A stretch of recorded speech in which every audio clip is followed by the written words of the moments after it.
पुकेश आ तोर दोस्त राजा मन घर छठी कार्यक्रम में गुलाब जामुन बने हुए खाबो भी चला ना बेहावे। ओ राजा भाई। हाँ भाई। अब भाई तुम्हारे घर छठी है यार, गुलाब जामुन खवा देते भाई। भाई तोरा बस ले हाँ भाई इधर को नहीं लेगा मैं। चना भाई हम दोनों को जाबो, ये दोनों को ही नहीं जावा है भाई। तुम नहीं जब रुके रहा हम तुम्हारा गुलाब जामुन लेके आवा था। ले ठीक भाई तुम जावा है ना। अबे दोनों भाई मतलब छोड़ के आ नौकरों पर लाभो भाई। हाँ भाई हाँ हाँ पापड़ का शाबाश बेटा।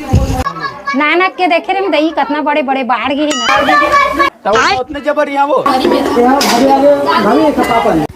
अरे तो बड़े मामा छोटा ए दाई हरे ए भांची रे भांची रे तो पापड़ ले जल्दी तोर भाई चिरंजी खुशी रे भाई इतना देर हो गई गुलाब जामुन कहती यार वहाँ पर बस परवा था। अबे ओ खोली हो भाई।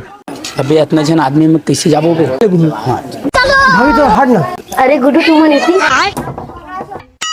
अबे पहले दरवाजा लगा लेते हैं। हाँ अबे इतना कन गुलाब जामुन मैं बाद में खाए पर पन्नी में ले घू भाई। अबे साले चल चल पूरा बना बड़ के का करत है निकला चल ना दरवाजा खोल के देखा तो अरे टूरा हो तो कैसे का था तबे तुम्हारे अंदर आ रहता के पापड़ के घा हो भी अच्छा आओ चला रखा ही माला अबे अब तो धन बाचे है अभी। अबे तो चक्का मार खावे